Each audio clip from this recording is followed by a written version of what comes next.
আজকে একটা অন্য রকম টাইটেল নিয়ে চলে এসেছি তোমাদের কাছে। হ্যাঁ, ঠিকই ধরেছো।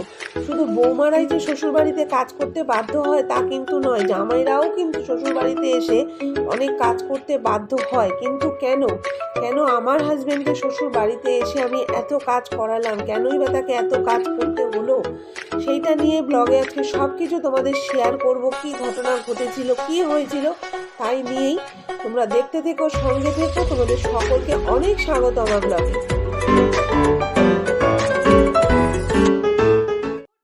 গুড মর্নিং এভরিওয়ান, আমার নতুন আরেকটা ব্লগে তোমাদের সকলকে জানাই অনেক স্বাগত। নতুন বন্ধু, পুরনো বন্ধু, সকলকে ব্লগের শুরুতেই অনেক ভালোবাসা জানালাম, কারণ ব্লগটা শুরু করে দিয়েছি কোথার থেকে, বাবার বাড়িতে আছি। আজকে সোমবার এখন ঘড়িতে কিন্তু 9:30 বাজে। একটু বেলা অব্দি ঘুমিয়েছি, কারণ হাজবেন্ড ছুটি নিয়েছে আজকের দিনটা, আর সারাটা দিন এখানেই সময় কাটাবো। যেহেতু খুব একটা চাপ নেই, অফিসের তাড়া নেই, মেয়ে সামার ভ্যাকেশন চলছে, সব মিলিয়ে 8টায় সবাই ঘুম থেকে উঠেছি, ঠিক আছে। আর ব্রেকফাস্ট হয়ে গেছে। আর এদিকে দেখো আজকে আমার কি কাটা হচ্ছে বলো? আলু কাটা হচ্ছে, হবে চিকেন হবে, কাজে লাগিয়ে দিয়েছি আজকে। অ্যাকচুয়ালি কি হয়েছে বলো তো, এই যে চিকেনটা ধুয়ে নিয়েছি, ধুয়ে একটু রেখেছি একটু জল ঝরেতে, এরপর লেবু মাখাবো।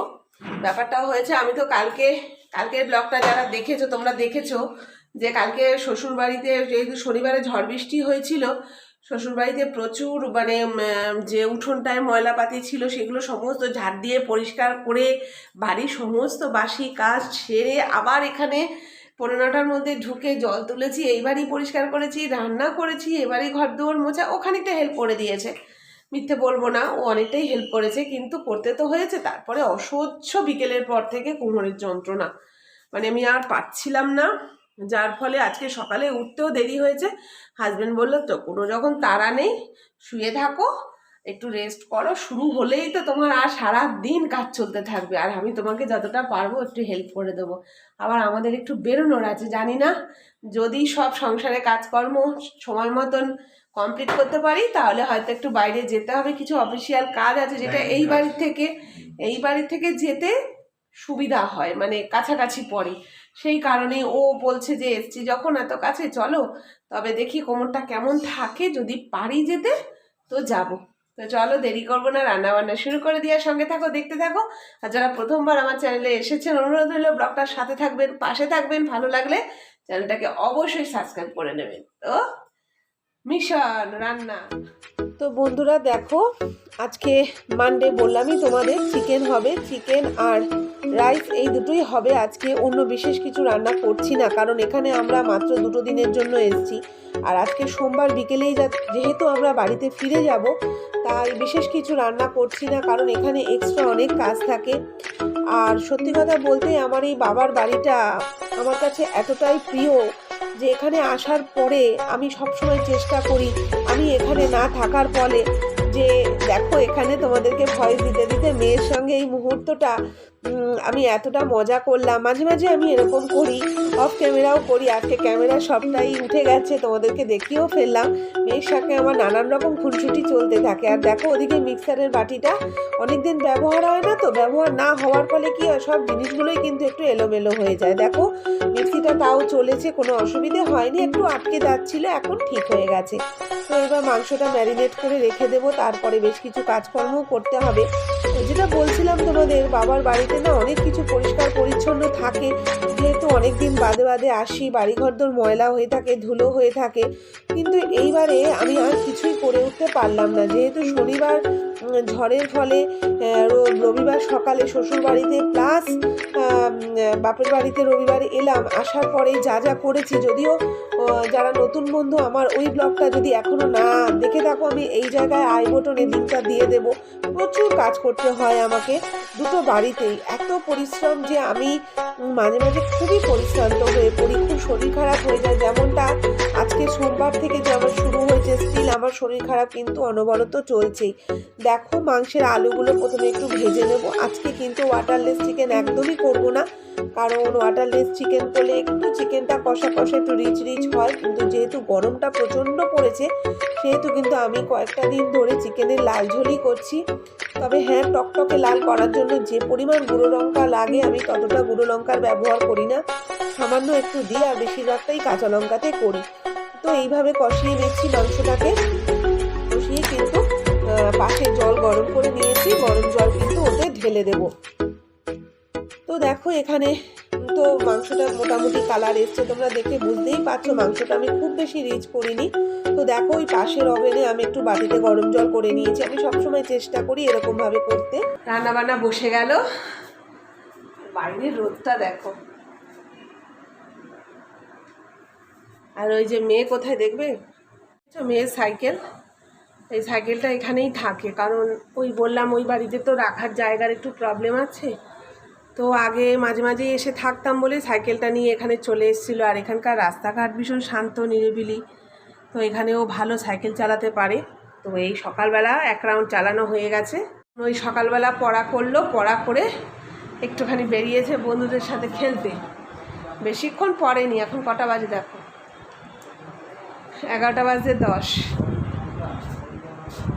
আর ওই যে আমার শ্রীমান আজকে একটু ঘর দুয়ারগুলো ঝাড় দিয়ে দিচ্ছে। এরপর দেখো আমি ভাত বসিয়ে দেবো, চাল ডালগুলো সমস্ত রেডি করে নিচ্ছি। আর তোমরা যারা ভাবছো ভিডিওতে এরকম একটা টাইটেল আজকে ব্যবহার করেছি কেন, কারণ আছে, কারণটা নিশ্চয়ই তোমাদের বলবো আমি।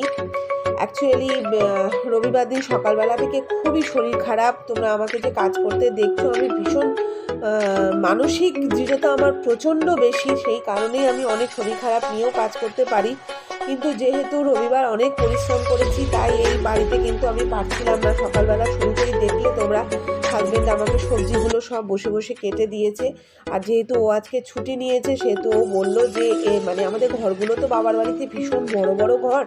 আর তোমরা দেখছো আমার বাবার বাড়ির মেঝেটা কি সুন্দর, এটা কিন্তু একদমই পাথর বা মানে মার্বেলের মেঝে না, আগেকার দিনের মানে হোয়াইট সিমেন্ট ছিল ওই রকম, এত সুন্দর, মানে কি বলবো। এই ঘরটা যদিও ব্ল্যাক সিমেন্টে করা, কিন্তু ওই ঘরটা দাদু আর আমার বাবা মিলে ওই সময়টাতে এরকম করে বানিয়েছিল। তো হাজব্যান্ড আজকে আমাকে সমস্ত, দেখতে পাচ্ছ কত বড় বড় ঘর, কতটা করে মোছা, আমি ভিডিও ফাস্ট করে দেখালাম, সমস্তটা কিন্তু ও আমাকে করে আজকে প্রচুর হেল্প করে দিল। বন্ধুরা তৈরি হয়ে নিলাম, রান্নাবান্না কমপ্লিট।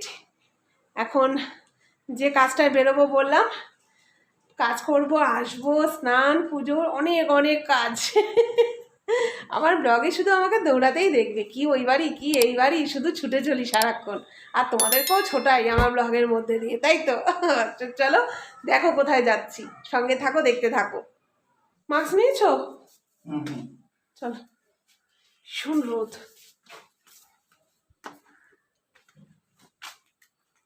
একটা জলের বোতল নিলে? একটা নিয়ে আসো, আমার ব্যাগে নিয়ে নিচ্ছি। যা রোদ, রাস্তায় জল পিপাসা পাবেই।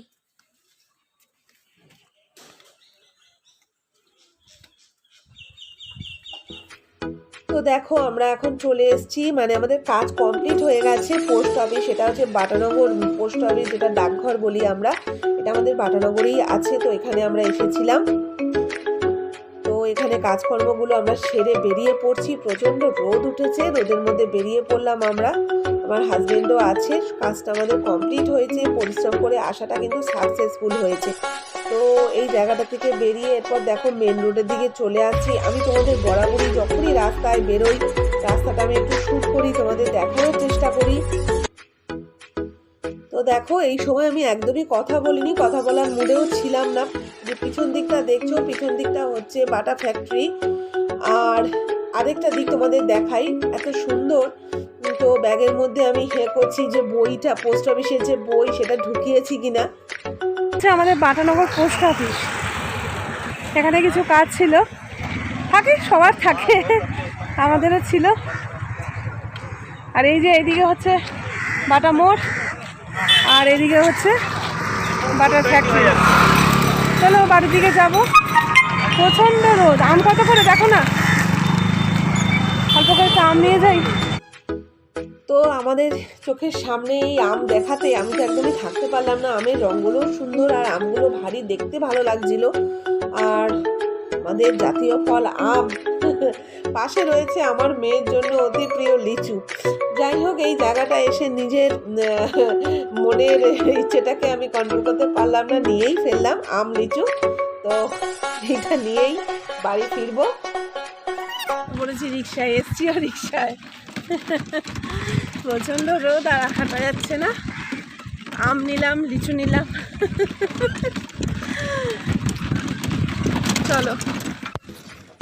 তো বন্ধুরা, তখন বাড়ি ফিরে দুপুরবেলা স্নান পুজো সেরে অনেকটা সময় চলে গেছে, আর ভিডিও করা সম্ভব হয়নি।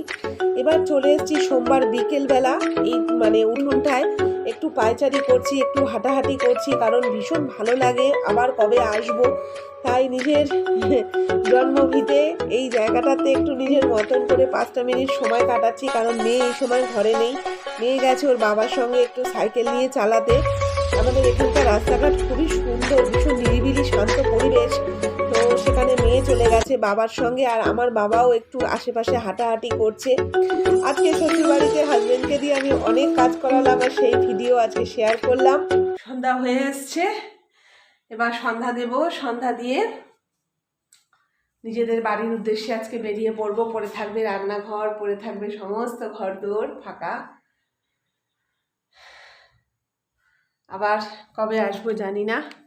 ওই সংসার থেকে এই সংসারে এসে, দাঁড়াও এই ঘরে বসি, ওই সংসার থেকে এই সংসারে এসে নিজেকে আবার নতুন করে সব গুছিয়ে নিতে কি যে পরিশ্রম, দেখলে তোমরা 2 দিন ধরে, প্রচণ্ড পরিশ্রম। কিন্তু যখন চলে যাওয়ার মুহূর্তটা আসে না, খুব মনটা খারাপ লাগে, একদম ভাল লাগে না। যখন চলে যাওয়ার সময়টা আসে ভীষণ খারাপ লাগে। আর সব থেকে খারাপ লাগে কি জানো, বাড়িটা একদম বন্ধ পড়ে থাকে, এটাই আর কি ভীষণ খারাপ লাগে।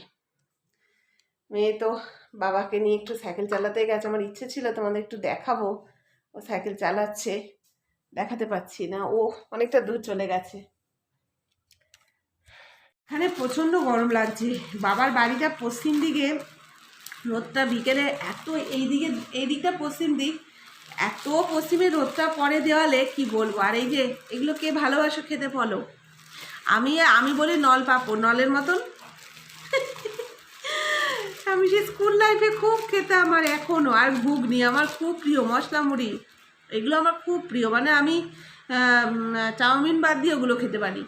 মশলা মুড়ি, আলু কাবলি, এই পাঁপড়, এই ছোটোবেলার একটা প্রাণ। ঘুগনি পাতায় করে, শাল পাতায় ঘুগনি, এখন তো বাটিতে দেয়, কিন্তু শাল পাতার সেই বাটি, জানি না যারা খেয়েছো তোমরা রিলেট করতে পারবে, দারুণ লাগে। পাতার তলেতে থাকতো, আর ওরকম যতক্ষণ পারবো কাচিয়ে কাচিয়ে কাচিয়ে শেষটুকু খাবো। কি ভালো যে লাগতো সেই সময় ওই জিনিসগুলো, বলো তো। দারুণ দারুণ। অনেকেরই লোভ লাগছে আমি জানি, অনেকেই এটা খেতে ভালোবাসো। মশলা মুড়ির দোকান বসে, ওখান থেকে মেয়ে নিয়ে এসছে বাবার সাথে গিয়ে। তো বন্ধুরা, আজকের ব্লগটা এখানেই শেষ করলাম। পাঁপড় ভাজা খেতে খেতে তোমাদের সকলকে বাই বাই। তোমরা সকলে ভালো থেকো, সুস্থ থেকো, আর কালকে আবার নতুন ব্লগে ফিরে আসবো।